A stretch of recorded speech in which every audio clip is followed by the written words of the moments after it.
अस्सलामु अलैकुम नाजरीन। एक गांव के अंदर मियाँ बीवी रहते थे। उनकी शादी को काफ़ी अरसा गुजर चुका था। जब उनकी नई नई शादी हुई थी तो ये एक दूसरे से मोहब्बत से पेश आया करते थे। जैसे दिन गुजर गए तो उनके दरमियान लड़ाई झगड़ा भी बढ़ता गया। किसी भी वक्त ये एक दूसरे से बातें कर रहे होते तो अचानक लड़ाई शुरू कर देते। ऊपर से उनकी कोई औलाद भी नहीं थी जो उनको लड़ाई झगड़े से रोकती। अगर शोहर कहता कि जाओ दरवाजा बंद करके आओ तो ऊपर से बीवी जवाब देती कि तुम्हारे हाथ पांव सलामत हैं, टूट तो नहीं गए, तुम खुद चले जाओ बंद करने के लिए। अब इस बात पर भी लड़ाई झगड़ा शुरू हो जाया करता था। ये बात पूरे गांव के अंदर फैल गई थी। ये दोनों मियाँ बीवी एक दूसरे से नाखुश हैं। लोग अब इनका रिश्ता टूटने का इंतजार में थे कि उनकी आवाजें सुनने से जल्द जान छूट जाएगी। एक दिन मियाँ घर से बाहर निकला तो वहाँ पर उनका हमसाया ठहरा हुआ था। उसने मियाँ से कहा कि रात तो आपके घर से काफी चिल्लाने की आवाजें आ रही थी। अब तुम लोग दूध पीते बच्चे नहीं हो, बात बात पर लड़ाई शुरू कर देते हो, कुछ तो खौफ करो। मियाँ कहने लगा कि मेरी बीवी मेरा कहना नहीं मानती है। मैं जब भी उसे कोई काम बताता हूँ तो वो उल्टा जवाब देती है या बिल्कुल नहीं करती। जब मैं उसे कहता हूँ कि जाओ मेरे लिए खाना बनाओ तो वो कहती है कि जब मेरी मर्जी होगी तो बनाऊंगी, वरना तुम बैठे रहो। फिर मैं सारा दिन ऐसे ही भूखा बैठा रहता हूँ। अगर प्यास लगती है तो उसे कहता हूँ एक गिलास पानी का तो ला दो, तो जवाब में कहती है तुम्हारे हाथ पाँव हैं, खुद जाकर पी लो। अब आप ही बताइए मैं क्या करूँ। हमसाया उसकी बातें सुनकर काफी परेशान हुआ और कहने लगा तुम्हारी काफी डरावने वाली बातें हैं। चलो तुम ही एक काम करो, दरिया पर जाकर मछली का शिकार करो और जो भी मछली आए उसे बीवी के पास लेकर जाओ, उसे खिलाओ, उससे वो काफी खुश होगी। और उसे समझाओ कि लड़ाई झगड़ा ज्यादा करने से ना इत्तेफाकी होती है और उससे घर टूट जाया करते हैं। लड़ाई झगड़े से घर ज्यादा देर तक नहीं चला करते। मुझे उम्मीद है कि वो समझ जाएगी। मियाँ सीधा दरिया पर चला गया और यहाँ आकर पानी में जाल फेंका तो कुछ ही देर बाद उसके जाल में मछलियाँ फंस गई। ये वहाँ से मछलियाँ लेकर सीधा घर चला आया। घर आकर बीवी से कहा देखो बेगम, आज मैं तुम्हारे लिए क्या लाया हूँ। मैं दरिया पर तुम्हारे लिए मछली पकड़ने गया था। ये लो, इसको बनाओ और शाम को इकट्ठे बैठकर खाएंगे। बीवी ने कहा मैं थकी हुई हूँ, तुम खुद ही बना लो। शोहर ने गुस्सा किया, फिर उसने खुद मछली को बनाकर तैयार किया। अब शाम काफी हो चुकी थी। उसने चारपाई बिछाई और साथ बीवी को बिठा दिया। मियाँ ने बीवी से कहा देखो मेरी बात सुनो, हम लोग लड़ाई झगड़ा बहुत करते हैं, हमें चाहिए कि इससे परहेज करें। लड़ाई झगड़ा ज्यादा करने से रिश्ते टूट जाया करते हैं और इससे घर में बरकत नहीं रहती। पूरे गांव के अंदर हमारा लड़ाई झगड़ा मशहूर हो चुका है। अब तो लोग हमारी लड़ाई झगड़े की मिसालें देने लगे हैं। जिस घर में लड़ाई होती है तो मियाँ बीवी कहते हैं कि उनकी तरह झगड़ा ना करो। बीवी कहने लगी मैं अकेले लड़ाई थोड़ी करती हूँ, हमेशा शुरुआत तुमसे ही होती है। पहले लड़ाई का मौका तुम देते हो, मौका ही ना दो तो मैं भला क्यों लड़ूं। शोहर कहने लगा चलो रहने दो, आज के बाद हम लड़ाई झगड़ा नहीं करेंगे और एक दूसरे के साथ मोहब्बत से रहेंगे। अब उन दोनों ने हामी भर ली। अभी ये खाना शुरू करने ही वाले थे तो शोहर ने कहा कि जाओ दरवाजा बंद करके आओ। बीवी कहने लगी कि तुम उठकर चले जाओ, मैं नहीं जाती। मियाँ कहने लगा कि देखो अब तुम दोबारा झगड़ा शुरू कर रही हो। सीधी सी बात है कि तुम उठकर जाओ और दरवाजा बंद करके आओ। उसकी बीवी कहने लगी मैं तो बिल्कुल नहीं जाऊंगी। शोहर ने कहा चलो ठीक है, अब हम में से जो पहले बोलेगा और जो यहाँ से उठेगा वो दरवाजा बंद करके आएगा। उसकी बीवी ने कहा, ठीक है, मुझे ये फैसला कबूल है। अब ये दोनों एक दूसरे के मुंह ताकते हुए बैठ गए कि पहले कौन बोलता है, जो जाएगा और दरवाज़ा बंद करके आएगा। काफ़ी देर तक ये दोनों नहीं बोले, उनके मुंह से एक चूं भी नहीं निकली। अब काफ़ी टाइम गुजर चुका था।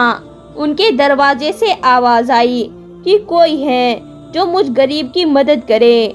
मैं 2 दिनों से भूखा हूँ, मुझे खाने को रोटी दे दो। फिर फकीर ने दरवाज़ा खटखटाया तो अंदर से कोई आवाज़ नहीं आई। अब ये दोनों एक दूसरे का मुंह ताकते हुए बैठे थे कि कौन पहले यहाँ से उठेगा। काफ़ी देर तक आवाज़ लगाने के बाद दरवाज़ा तो वैसे ही खुला था। फकीर अंदर चला आया। अंदर आकर उसने देखा कि चारपाई के ऊपर मियाँ बीवी बैठे हुए हैं और उनके सामने खाना रखा हुआ है। तो फकीर ने उनसे मुखातिब होकर कहा कि कोई है जो मुझे खाने को कुछ दे, पर ये दोनों खामोश रहे। फकीर ने सोचा कि पता नहीं ये जिंदा भी है या नहीं, जो जवाब भी नहीं दे रहे हैं। फिर उसने उन दोनों को हाथ से हिलाया। उसे मालूम हुआ कि ये जिंदा है, पर पता नहीं मसला क्या है। फिर उनके सामने जो खाना रखा हुआ था, फकीर ने उठाकर खाना शुरू कर दिया। अब ये मियाँ बीवी उसको रोक भी नहीं रहे थे, बस आंखों से देख रहे थे। अब उनमें इतनी हिम्मत ही नहीं थी कि कोई पहले उसे बोलकर रोक पाता। फकीर ने पेट भरकर खाना खाया और जो बचा उसे रखकर वहां से चला गया। अब ये बचे हुए खाने को भी भूखी निगाहों से देख रहे थे और फिर भी ये दोनों मियाँ बीवी टस से मस नहीं हुए। अब रात भी बहुत गुजर चुकी थी। 12 से 1 का टाइम हो चुका था। एक चोर काफी दिनों से चोरी करने के लिए जाता तो वो खाली हाथ वापस लौट आता। आज ये घर से कह के निकला था कि कुछ भी हो जाए, आज खाली हाथ वापस नहीं आऊंगा।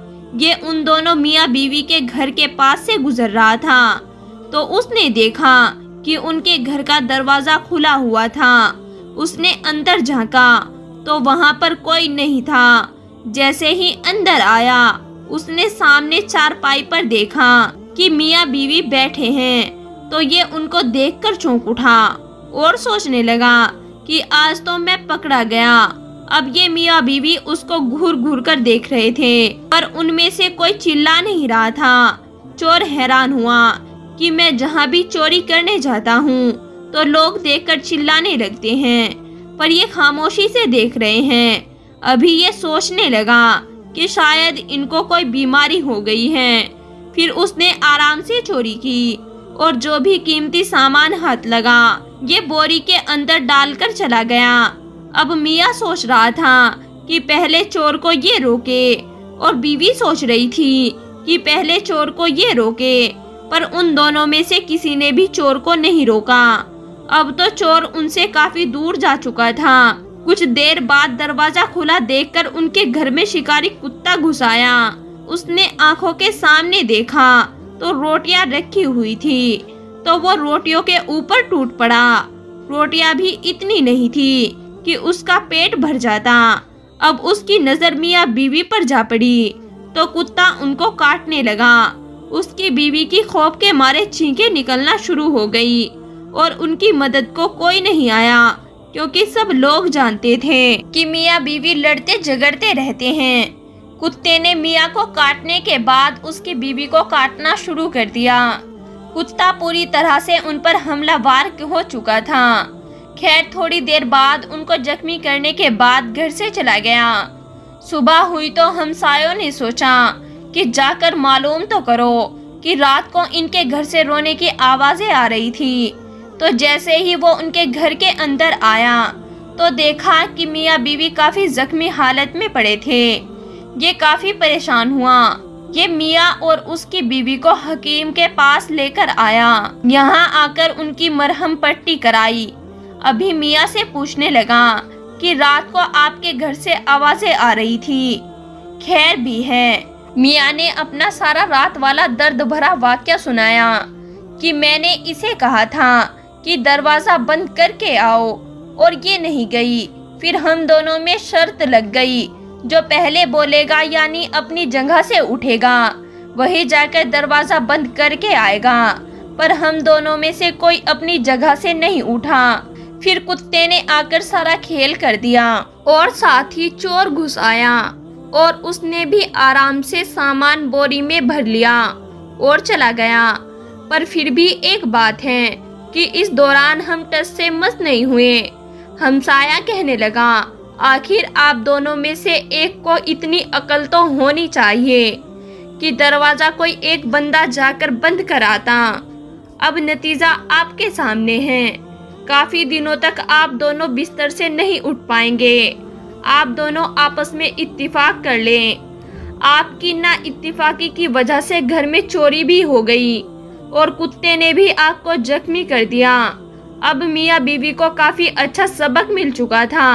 फिर उन्होंने एक दूसरे से सच्चा वादा कर लिया, हम आज से कभी नहीं लड़ेंगे और एक दूसरे का कहना मानेंगे। मोहतरम नाजरीन, उम्मीद करती हूँ वीडियो पसंद आई होगी। पसंद आई है तो लाइक करें, चैनल को सब्सक्राइब करें और बेल आइकन का बटन भी दबाएं। शुक्रिया।